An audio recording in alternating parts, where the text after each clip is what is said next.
be. Yeah, So yeah. I mean, it's easy to kind of talk about the negatives when you lose. You know, when you lose a couple games, when you're not playing well. The positives that I see as a whole, as a team, is that everybody's trying to figure. I don't want to keep saying figuring it out, but everybody's trying to do what they have to do to figure it out, to figure out ways to do their part to help us win basketball games. That's what I do see. Nobody is moping around. Nobody is frustrated. I think guys are angry. I think guys are pissed. But I just come from, your competitive nature, wanting to win games, understanding what we have over here, the talent level that we have over here, and not being able to put it together right now. So that's where the anger come in at. And I think in this game, you almost have to be angry. When you lose in basketball games, the way that we're losing basketball games is more on us than anybody else. So the anger part comes in, and I think when you're angry, you show that you care. And it's different than being frustrated. Being angry and being frustrated is two different. You've said before you feel like you guys are close. Do you still feel that way? Do you think there's any need to do something big? Do you think like a lineup change or anything significant? No, hell no, not at all. I mean, we're fine, man. It's just like I said, it's on us to figure out how we're going to be consistent. Yeah, I think that's our biggest downfall right now. We're not a consistent team. Once we get that consistency and the way that we want to play and continuing that that level of play throughout the course of the game, then we'll see the turnaround. You've got it. Or even coming off the bench. And the second question is... Who, me? Hey, P, they said I got to come off the bench. I come off the bench. Hello, darkness, my old friend. I've come to talk with you again. Because a vision softly creeping left its seeds while I was sleeping. And the vision that was planted in my brain. How do you feel that the communication is at halftime between the staff and the players in terms of what you guys want to do strategically? It seems like there seems to be a drop-off in play when you guys come out of halftime. Well, I don't know if that has to do with communication. I mean, you're making an assumption at this moment. So I don't really know. That's on the players. Something to do with the coaching staff or communication. Or a lot of times, I don't even talk to the coaching staff at halftime. So I don't know where you got that information from. The man. Seems like this is going to be kind of how this series goes. They have a lot of talent. Just give us a kind of an idea of what's going to take to get this one tonight. We just got to win, whatever it takes. You know what I mean? I don't know in particular, but we just got to get it and win. Russell, you had an opportunity to be coached by Billy for 2 seasons and 20-some-odd games. Where have you seen offensive progress in terms of since he's gotten here?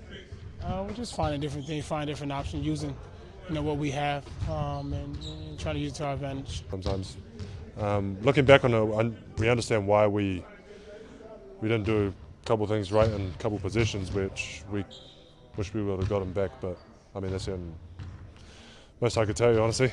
Yeah. Well, I remember after the first game, even though it came down to a last-minute shot, you said it didn't just come down to that last-minute shot. So tonight, what will it come down to?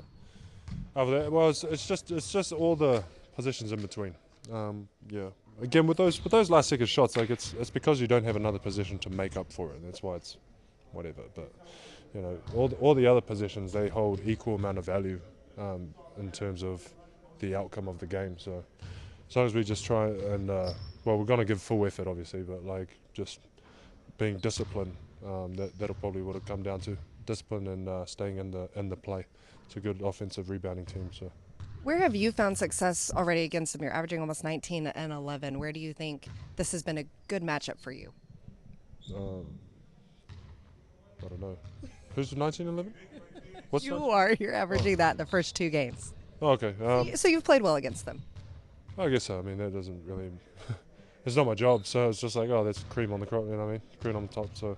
but I guess it's just mainly the way we run our offense and stuff, and just their defensive coverages that kind of...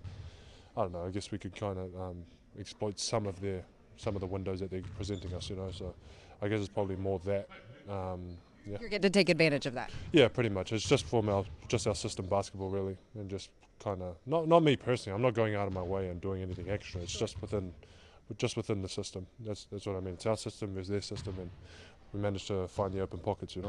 Clearly, they have a lot of talent. Karl Anthony Towns, one of those guys. What's the key tonight for you guys defending him?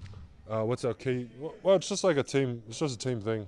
But it's again, they're really good at just moving the ball, and they have a lot of different players that obviously attract a lot of attention. So it's it just comes down to discipline and not overreacting to plays, which will then help the following play. So it's almost like the butterfly effect, if you want. You know what I mean?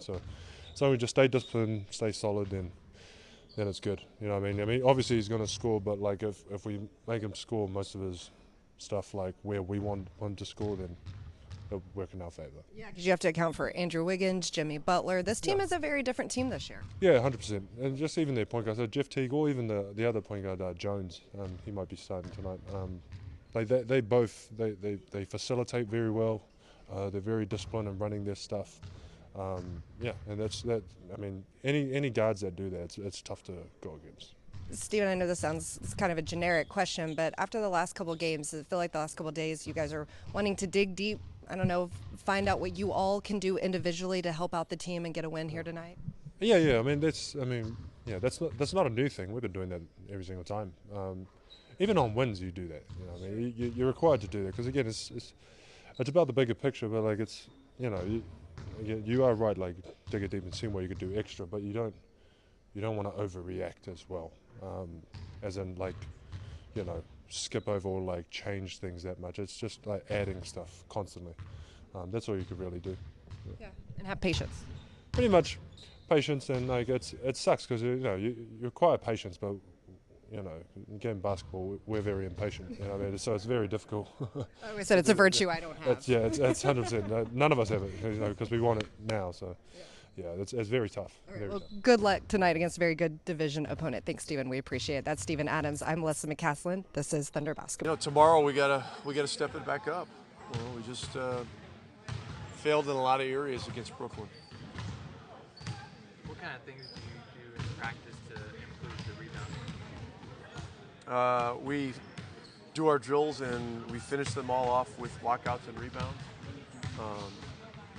If we don't do it, there's a consequence. If we do it well, there's some kind of a reward. And we keep talking about it and work on it. Defensive rebounding has been one of our positive areas this year. It's been an area of growth, particularly in recent weeks. And the two plays on the free throw rebound, that was just poor execution. How differently do you expect the Clippers to look without Blake Griffin after the first time inside? Oh, they're going to be different. There's no question about it. He's a great player, and virtually everything ran through him. So they're going to be very oriented toward their guards and their big guys, and they're going to be hard to play. They're talented. What kind of season is DeAndre Jordan having right now? Jordan's having a terrific season. He always puts up great rebounding stats. Things have changed some since their team has changed this year. But look, there's a reason we went after him hard 2 years ago. We've always liked him as a player, and he's put up a lot of big games against us. I know you certainly wouldn't want to talk about any specific players, but in general, if you have a difficult situation with a player, like say in free agency, would that preclude you from going after such a player again? It's a question I can't answer. It's just, there's so many sensitive things with the rules. So I appreciate the way you're asking it, but I gotta abstain. So how do you rebound against when you got one ass kicker like that? And Well, there's two now. They got Harrell starting as well. They did last night. So there's two guys that really are cold-blooded killers going after the ball. Right, we got to check them out and go grab the ball. And five guys got to get involved. I mean, there's no other way. Is there a place for Nerlens in a game like this or any time in the near future? Knowles is working hard. He's ready to go. So he's just got to stay ready.